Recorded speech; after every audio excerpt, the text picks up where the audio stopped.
We're all set. Okay. What I want to share an interesting thing that occurred, and I shared it with Joan. Joan is the only one that's heard this story. And I will only tell the story once. The rest of the time it'll be on this particular tape. And you never really know whether something happened or whether it's given to you through an occult means as a message, cosmic message, whatever. There's just no way of knowing. But something was brought back to my memory. And once again, it's like, you have a block put up in front of you, and then suddenly this curtain is taken down, and you remember something that occurred. Well, this story was given back to my memory, and I have to just assume that this happened, although I don't know, but it's so clear, and then the second part of it that occurred would seem to give credence to it. Well, when I was a very small child, the home that I lived in, I've told you about, was a very violent place. And in our house, sometimes you couldn't tell whether it was flowers or blood on the wall. I mean, I'm telling you, there was blood splattered on the wall. And I guess one of the deepest visions I have of my childhood is standing in the living room as my father went racing up the stairs, and my mother was behind him with a big knife. I mean, it was like a butcher knife, And if he had slowed or slipped or fell, I mean, she would have killed him. And he went up, and I remember running, screaming up the stairs behind the both of them, and he got to the bathroom, luckily slammed the door, and she buried that knife into that door up to here. And of course, that was a reaction on her part to some of the actions on his part. I also remember being there when it looked like Mike Tyson with her dropping down into a corner and him slugging away and pounding her into the wall. So I mean, these things went on, and I had brothers that used to fight and crash through. One time they came right down the stairs, right through the banister, a wooden banister on the stairs, and went flying and all kinds of nasty stuff. So I remember going to church, one of my earliest experiences in church, and I don't recall who I was with, but I was in church, and I looked up, and there I saw this man on the cross, bleeding, and obviously nails and all of this business. And I said to whoever I was with, "Who is that?" And they told me it was Jesus, God's Son. And I said, "Who did that?" And they explained to me, the person explained to me, that it was our Heavenly Father who allowed Jesus to pay for our sins. He killed him so that we could take his sacrifice as ours, and this was a wonderful thing. And I was horrified because, my father at home was extremely violent. But I mean, at least my father only did this when he was drunk. He didn't, when he was sober, he was a very nice person. He really was a great guy. In fact, he was he designed the first floats in the very first Thanksgiving Day parade at Macy's in New York, where he designed them. So he's a very, very nice guy. But this I couldn't deal with. So I said, it struck me wrong. Something inside of me said, this isn't right. This isn't true. God wouldn't do that. I mean, does God have to torture people to death in order to be able to forgive somebody? And I knew this as a little child. I said, something is wrong. This is not right. And I always felt that if I could tell, I would tell everybody that that never happened, and it's not true, and that Jesus wasn't killed, and God never would hurt or touch or kill anything. And I said, that's what I would like to do. If I could only find out that that wasn't true, then I would tell everybody that that's not true. So I walked by myself, and I was very distressed and very upset by this, and so I walked into, there was a place in Newark, it's actually in the Newark East Orange border, called Elmwood Park.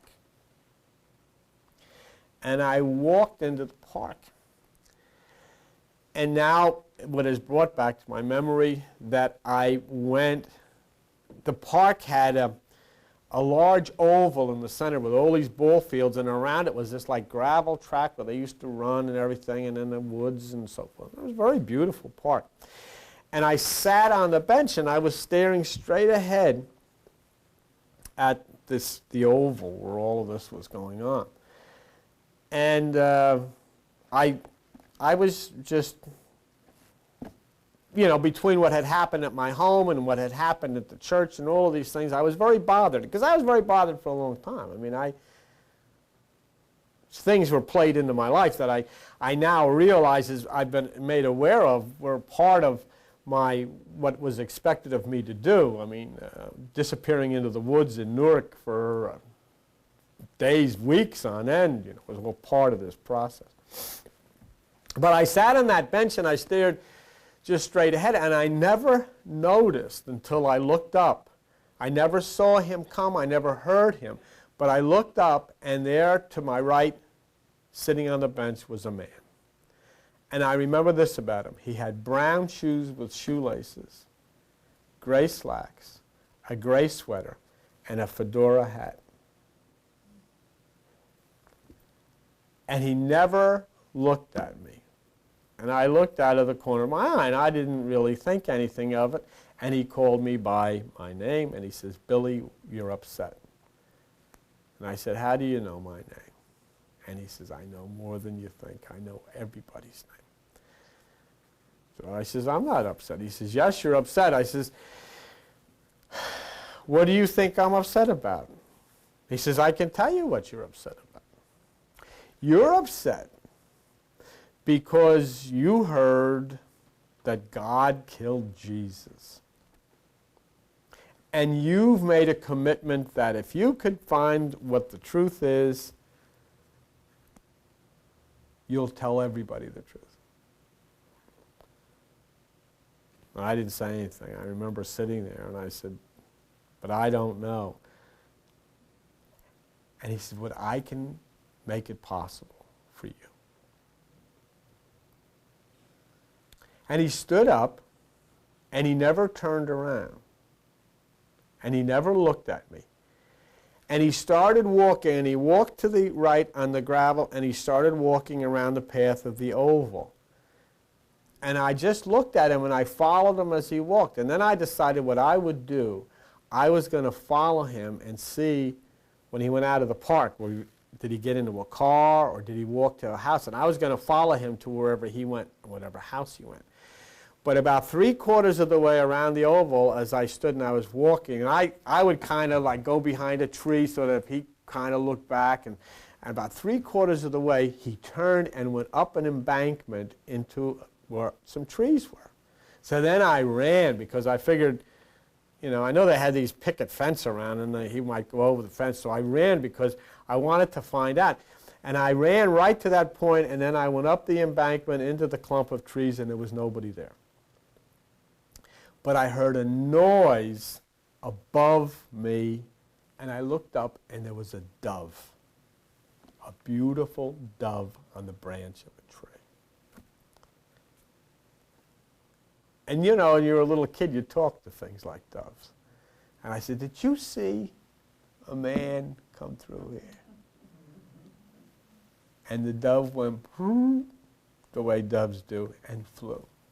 And I'll always remember the sound of his wings and the rustle of leaves, and the dove flew out of the park. I picked up a stick, and I broke the twig, and I walked back, and I walked around that gravel pathway, and I went out by the water fountain towards the opening of the park, and from that point, I can look back, and it was all the way back towards, I forget the name of the street, right at the entrance to the park, and I could see the bench, and as I looked from a distance, there was a bird sitting on the back of the bench. So I didn't go back, and I went and I left the park, and I didn't think any more of it. I really gave no thought to it at all. But in a very recent time, and I've shared this with Joan, I realize now that after that experience, I had the experience of leaving school and this need for me to be totally alone and isolated. And I used, as I said, I used to spend hours every day in these woods in the middle of Newark, all by myself. It was just me and squirrels and birds. And I would sit there. And then I would learn this feeling that I had as a teenager for classical music, and I would envelop myself in these dark rooms by myself listening to this stuff. And I know now that this was all part of the structure. And then, of course, I went and I learned the Bible with the fundamentalists, and I went through it 4 times, and all being prepared for this. And then I recently had this vision, and I don't know where it was, but it's interesting. Because, and this is what I ask you, I was sitting on a bench. It was a park bench. And as I looked out, there was nothing but gray. There was no field. There were no trees. And when I looked over to the right, the man was there. And he had brown shoes on and the brown shoelaces, the gray slacks, the gray sweater, and the fedora hat. Nothing had changed. And I never saw his face. And he looked at me this time, and of course I was the age I am now, and he said to me, "Are you ready?" And I said, "Yeah." He said, "Well, now's the time." And the most beautiful part of this is that in all of this gray, he got up from the bench, walked away from me, but then turned around, put his right hand to the front of his hat and tipped it and disappeared.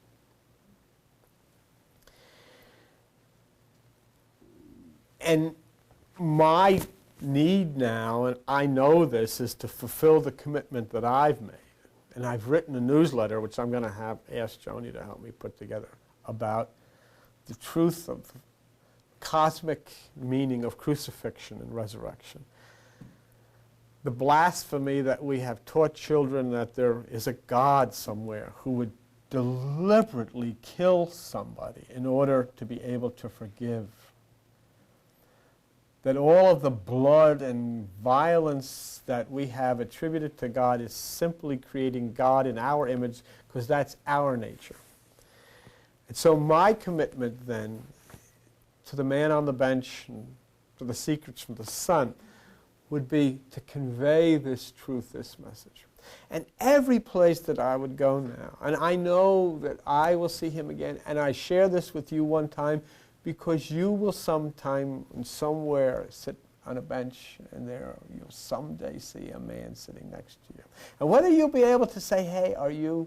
or "I know you," or he'll say something to you, because this is all of a community of love and understanding of what is about to happen and what we have embarked on, to share with each other and to share with the world that has been so violent, the religions that have been so competitive and that have been so anti-God by this message that they've not understood the simple act of God creating a universe in which the sun passes through a symbol of a cross so that it may rise up and provide us with new life, has been misconstrued into the creation of a God who has to torture somebody to death in order to forgive.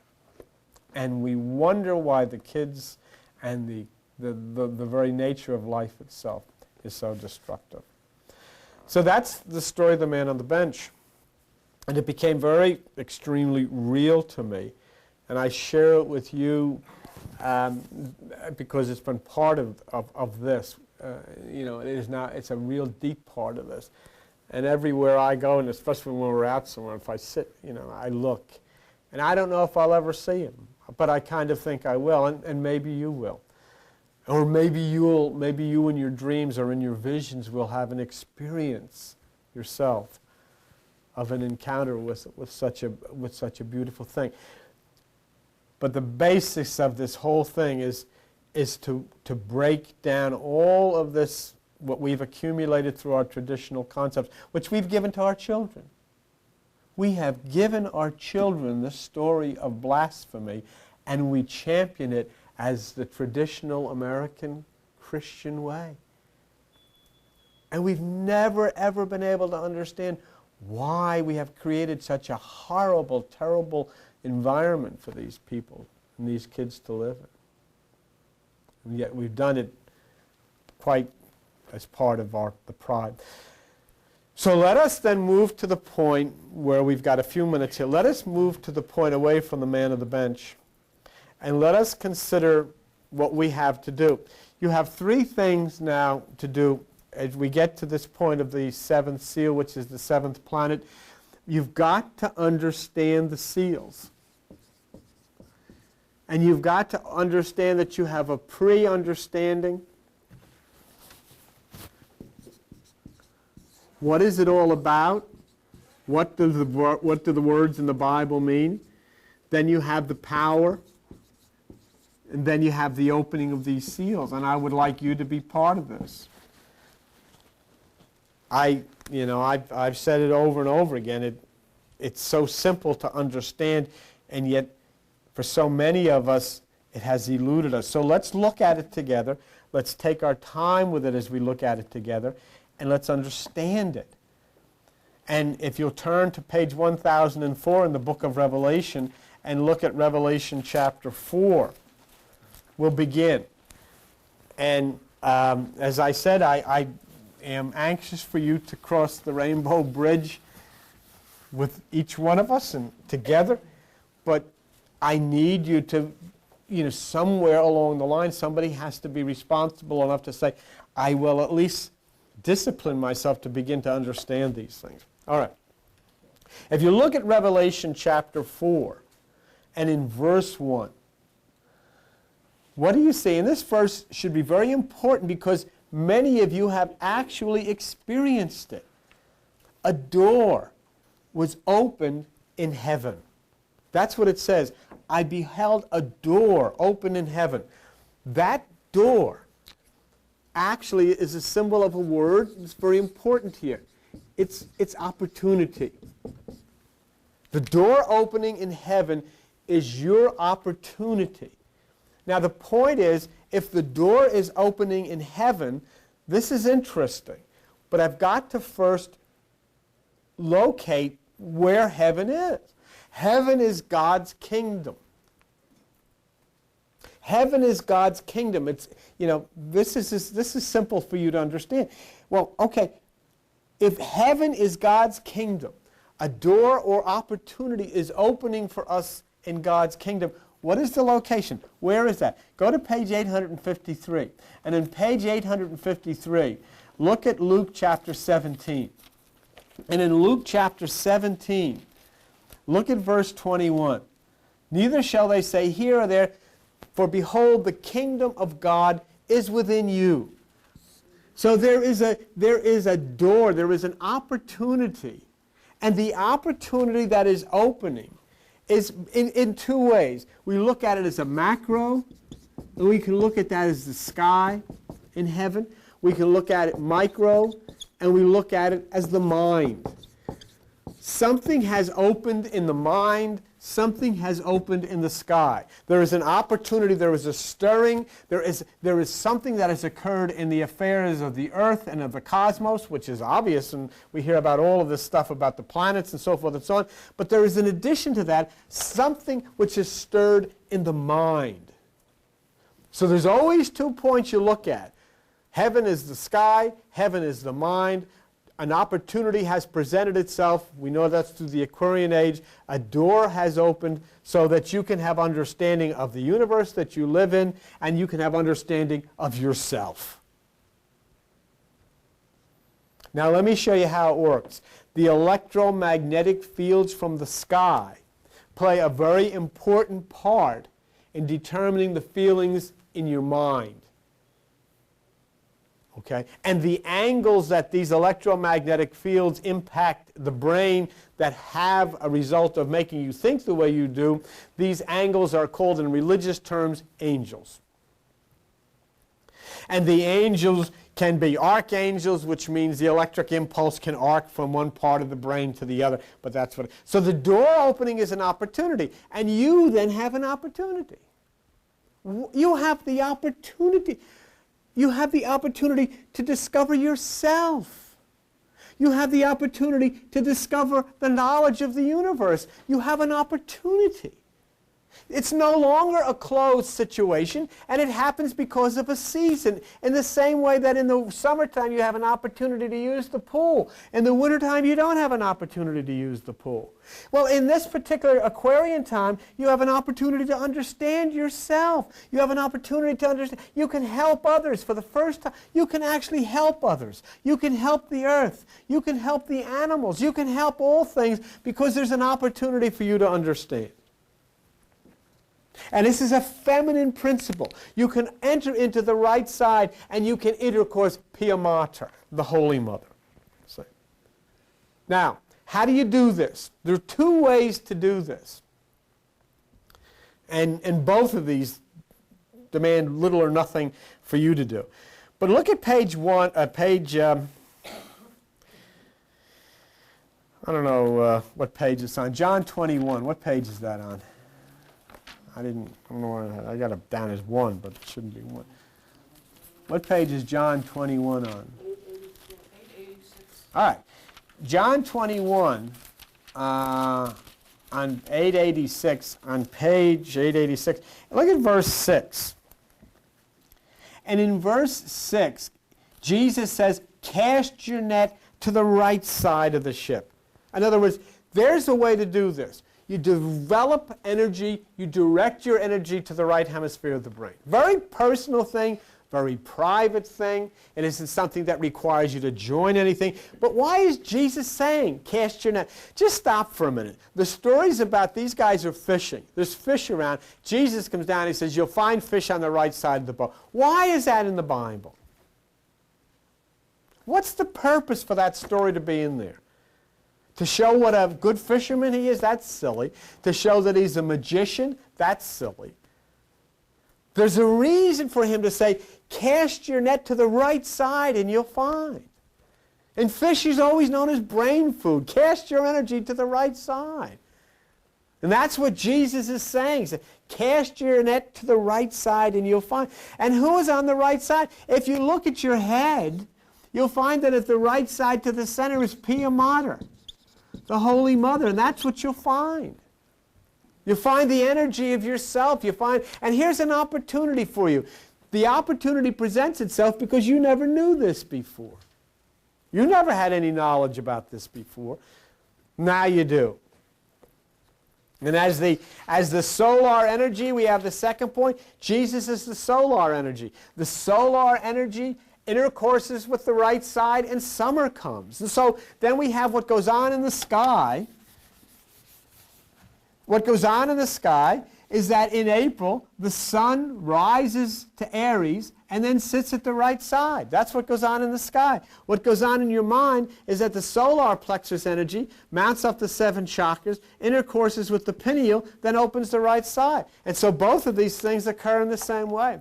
There's an excellent story that's written in the Bible that describes this, and let me just show this to you, because when you look at yourself and how this operates, you have the spinal fluid that flows from the base of the spine, rises up through the 7 points, the 7 chakras, and then impacts at the pineal gland and flows open to the right side.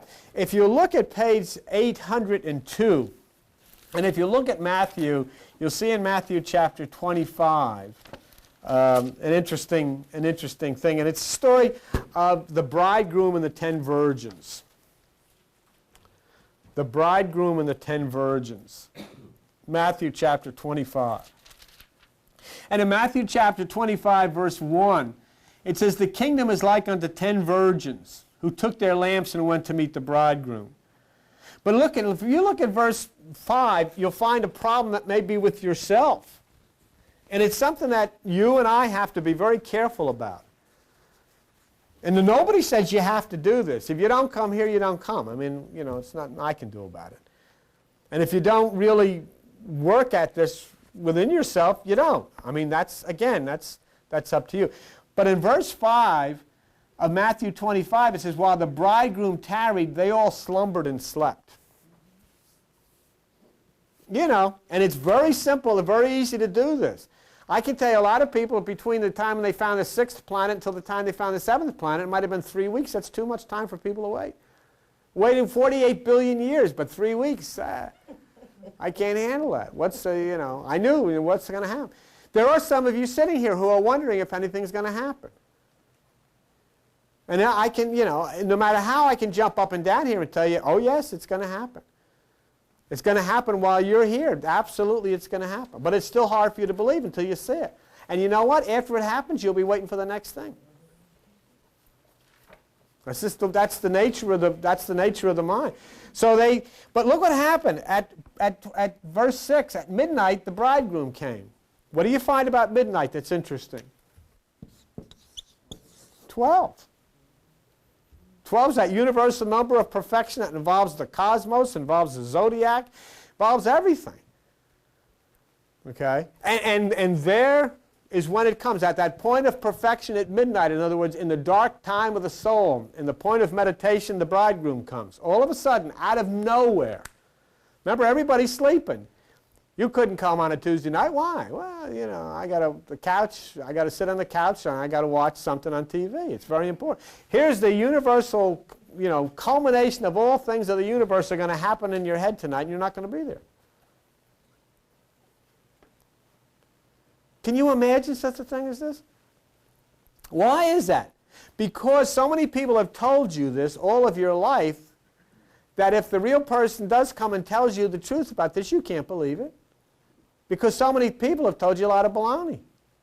I mean, when I was a kid, there was people standing on the street corners in Newark, on Broad Market Street, waving things. Jesus is coming today or next week or whatever. I used to get scared. I'd say to my mother, what do you think? And my mother was not into this stuff. She said, come on, get out. Well, she was right. She was absolutely right. But if you spend your life, and you've got preachers and teachers today, you can turn on television, you can turn on Christian television, and they're still waving the same thing, Jesus is coming. See? And so you get to the point where, well, it's a social thing to do. My children will be there and I'll be there because that's the social thing to do. But your society is a radically sick society that you've got yourselves and your kids tied into. So when we get to the point we're saying, this is the explanation of this. It's difficult even for you who want to understand this. Now, to come out and to give yourself to a half hour of meditation, well, that's just too much. I mean, that is too much to expect a person to do. And this is how difficult it is now. It's difficult for me to get this message through, obviously. Because it can be difficult to get through to us, and we believe this, let alone people that don't. So anyhow, the bridegroom comes, but in verse 10, what's it say?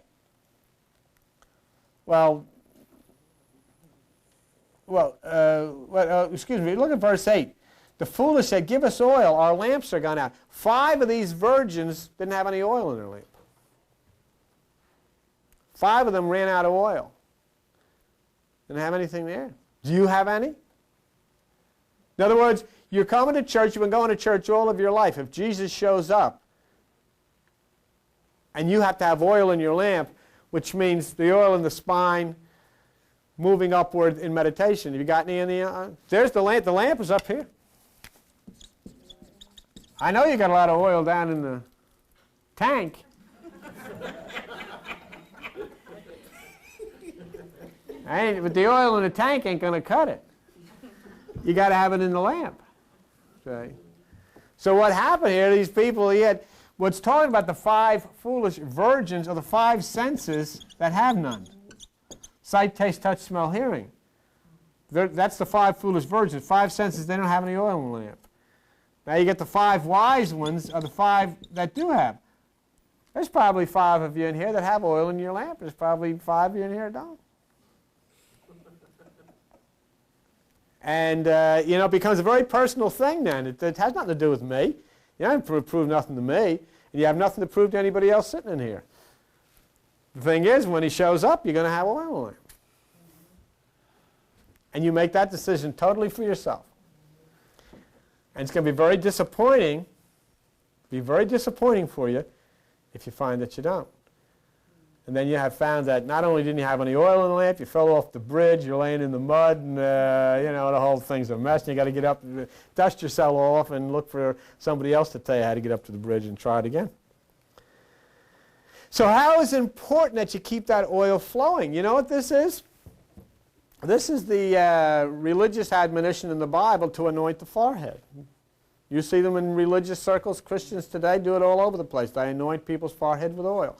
Anointing the forehead with oil means bringing the oil out of the area of the solar plexus to the pineal gland of the brain where the forehead's located. The same way with baptism. Baptism has absolutely nothing to do with putting somebody's head in water. Why would you take part in that? Why would you go to affairs where they do that to people? Actually, did you hear on the television, the newspaper, that they did a submersion of a child in baptism and the kid died? They baptized a child by submersion in the water and the child died. You think God's involved in it? Is that stupid? Certainly. And they insisted on it. They had to have baptism by immersion. So they immersed this little child's head in water, and the kid died. I mean, aren't you old enough, and aren't I old enough to realize that there is no God somewhere that says that he's not going to like you unless you get your head wet? I mean, does that make any sense to you? But yet you do it. Why? Because it's the thing to do. You know why? Because we are like so many ducks. We waddle along with the head duck. And whatever the head duck says, we quack, quack, shake our tails, and move off and follow the duck. But then we create, because of our consensus, we create this society which is basically evil. It's bad. So anointing the head with oil means that the oil in the spinal cord through meditation has risen to the pineal gland of the brain. When you've done that, you've anointed your head with oil. You can get somebody to stick head on your oil or oil on your head from now until it's not going to mean anything. Okay? So the door opening in heaven is an opportunity for you to intercourse via meditation with the Virgin God. It is an opportunity for you to learn and to understand. And the important thing is to understand is you open the door. You open the door. And if you think about it, many of us have closed it and locked it and even jammed something under it to make sure that door is locked tight. And that's a very personal thing between you and whoever. None of my business. But only you know if the door is locked. What's it say in Revelation 3:20? I stand at the door, knock, and if any man opens the door, you open the door. And I'll tell you, there's only one way that you can open that door. That's meditation. And that's why when the Christians say that the only way is Jesus, they're absolutely right. Jesus was saying there's no other way but the way I'm telling you. And the way he was telling you is the same way that the Christian told you and Buddha told you. It's within yourself. There is no other way.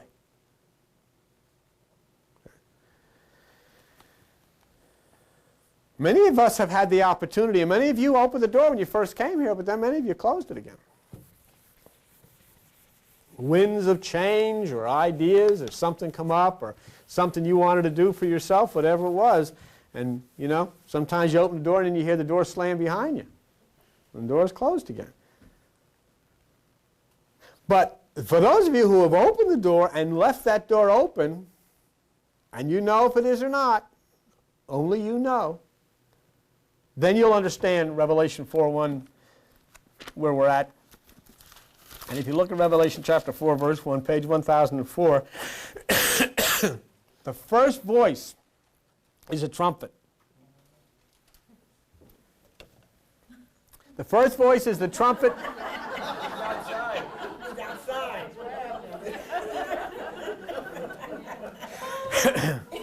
Hey! Explain on TV. And I'll tell you something, if it was somebody who was going to hear it, it would have been her. Okay, the trumpet is on. It's the sound. It is the sound that stimulates the chakra, causing you to rise within. Your chakras are stimulated by sound. Your chakras are stimulated by color. It's the universal sound that Pythagoras gave us from the sun that became the scale. And what's the sound that Pythagoras gave us from the sun? Fa. Do, re, mi, fa. That's the sound from the sun. You say, how did Pythagoras know? Because he was kooky like you. But he knew. And he said. And who am I going to argue with him? What is the trumpet? Tell me what, can you tell me what a trumpet is? You must know. It's an instrument for wind and low air. Good. Yeah, that's right. It's air. It's a horn. Wind instrument, right? Okay. But the horn, I think, is what I'm looking for is that word. Okay. Now, here you have the mind, the wall that separates dura mater from pia mater. We're going to call it arachnoid, the curtain, or the wall. Okay? Now, that's the head. That's your brain. And down here, of course, you have the spine with the 7 chakras and so forth. So let me show you this. I'm just trying to be slow here and take my time, and not because I want you. Because when we get into this thing, opening seals, all the stuff's going to fly around here, and I want you to have been prepared to know this. Okay. Go with me to page 192. And on page 192, you'll find there the book of Joshua. And the book of Joshua, before you look at the book, think of the wall that separates pia mater from dura mater, the arachnoid, and think of the 7 chakras in your spine, of which this is all part. And then in Joshua chapter 6, verse 13, and Joshua, son of Nun, called the priests, take up the ark of the covenant, and let 7 priests bear 7 trumpets of ram's horns before the ark of the Lord. So now we have the horn, the trumpet, okay, the ark, and we have 7 trumpets bearing, being borne by 7 priests. And look at verse 16. And verse 16, at the 7th time, when the priest blew, shout, and the wall fell. The veil is down. The wall that separates you from pia mater has fallen. The wall that separates you from the holy city, which is the right side, has fallen. So that sound, that trumpet sound, that om, is that sound that opens the 7th chakra. If Matthew 27, verse 45, Jesus is crucified, then I hope, for God's sakes, that you have your head screwed on straight about that that's a cosmic crucifixion, and there was never a man that had that done to him by God. Just for a minute, if there is a God somewhere, this God would have every right to be very ticked off. I mean, you were given a beautiful earth, magnificent scenery, mountains and oceans, and then just to have some fun, you had giraffes and hippopotamuses and kangaroos and woolly beasts, all kinds of neat stuff.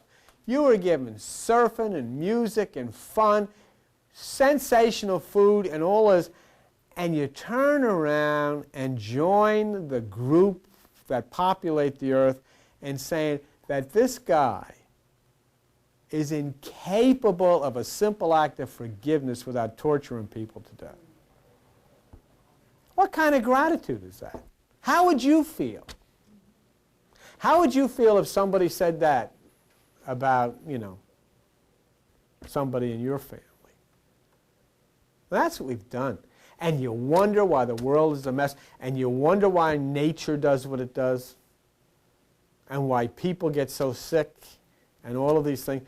But and we can't wait to get our kids to these places where God is, I can guarantee, is in a rage over the one basic fact that we thought so little of his ability to love and heal and forgive that we created this story out of a cosmic event.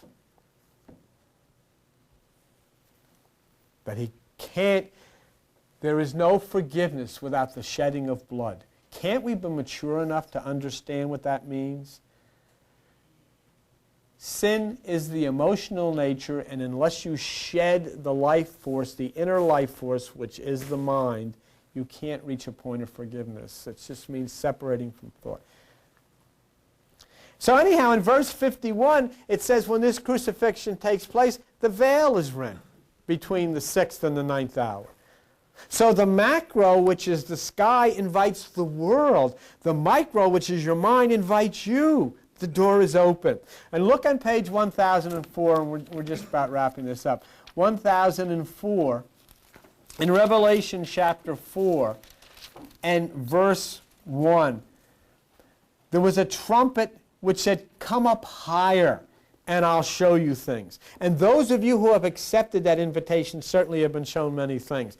Come up higher, and I'll show you things, and you'll understand things. And look at Revelation chapter 4, verse 2. And in Revelation chapter 4, it says, "I was in the Spirit immediately." This is an out-of-body experience. It's the separation from thought. To be in the Spirit means to be out of the body. You have an out-of-body experience. You totally separate from the thoughts of the mind. On page 945, there's an interesting scripture there that I think is worthwhile for some of you that collect these things to have as one of your favorites. It says in 2 Corinthians chapter 5 and verse 8, we're confident rather to be absent from the body and to be present with the Lord. See this? But this is what I want you to understand as we wrap this up. This isn't just happening inside of you. The sky is beckoning the world. And when this happens, you have a new interest called the New Age. The New Age movement in its proper, pristine way is a fulfillment of Revelation chapter 4, verse 1. An opening in heaven, something stirring.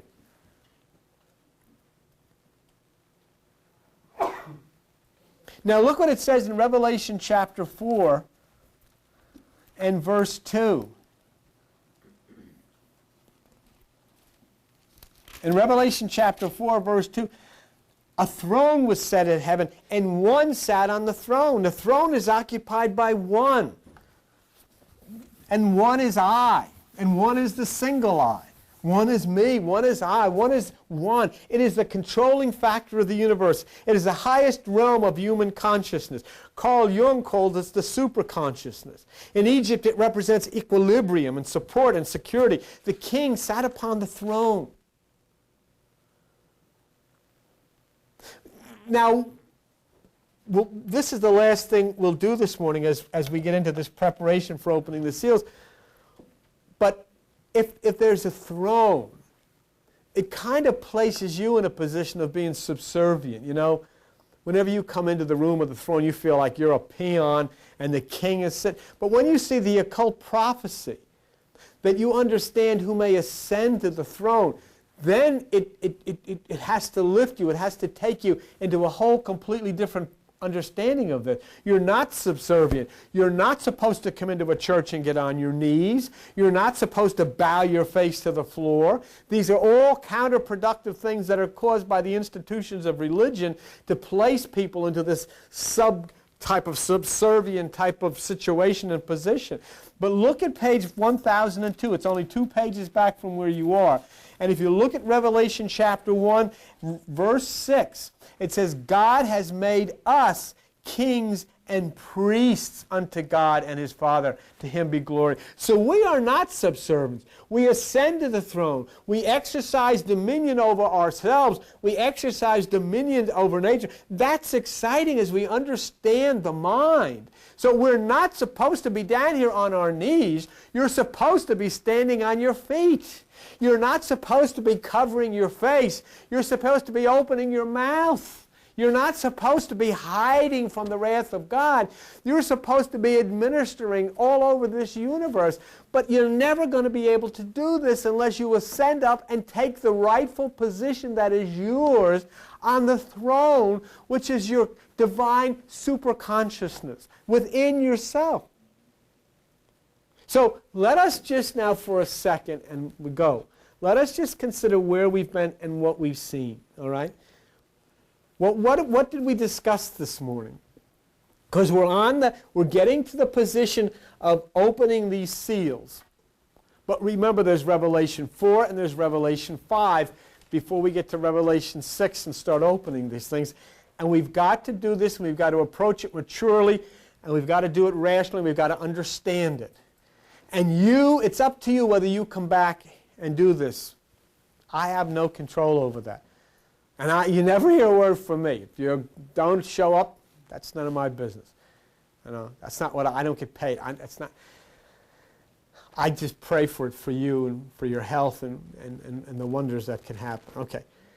What we have seen is that there has been a movement in your mind and a movement in the universe. You have searched for it, and you've caused it to become active within you. The door opened. If you are keeping that door open, that's up to you. Now, that's the question. Have you left the door open? Have you been active in listening? Are you doing meditation? I strongly recommend to you, and I don't really care if anybody thinks, well, I'm trying to get people to come out. I don't, I'm beyond that point. I strongly recommend to you that you come out here on a Tuesday or Thursday night and take part in the group meditation. Simply because you strengthen yourself. Let me tell you something. Let me tell you something of the value of this, all right? And I don't want you going around repeating this to the people I'm going to talk about, because that's not right to do either. I know I had myself, I'd never get sick to the point where I can't throw anything off, but this couple of weeks ago I got nailed by this bronchitis and I couldn't throw it off. And I know there was some meditation done here, and I am very grateful for them. But let me tell you something serious. Joan's sister comes here. And Joan's sister, and Joan has been working, and Joan, you don't know half of what you guys do with Joan, but you don't know half of what goes on where she takes people into the doctors and all these situations. Believe me. Her sister had, what the EKG showed up as a heart condition. You people, we got her, she's part of, our old families, and she, the other Catholic. She came here, and you people meditated for her. And I don't care whatever, these things don't lie, these EKGs. But when I came back the second time, she didn't have the heart condition. Okay? And she had this bad twitch. Joan's been working hard with her, but you people meditated. They found a little something there, but they've got this under control with medication. And when Joan talked to her on the phone the other day from Florida, Marilyn said she hadn't had one twitch all day, and that's the first time. That's good news. All right? Now I'll tell you about my own sister. I have a sister that has psychological problems, and she's had them for years. And she was always on the front lines. I'll tell you right now, I would not be standing in this room if it wasn't for her. She sacrificed her entire life so that she could support us when we were kids, because, my father's situation.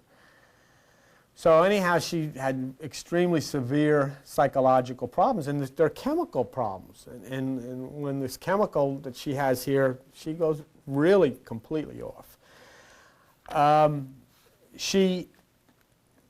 This last time, usually Joan can get her to the doctor.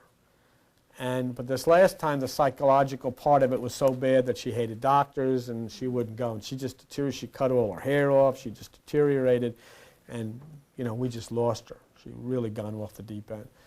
But you people, I know you meditated in here, because I heard that you did. She called, I guess it was 2 weeks ago.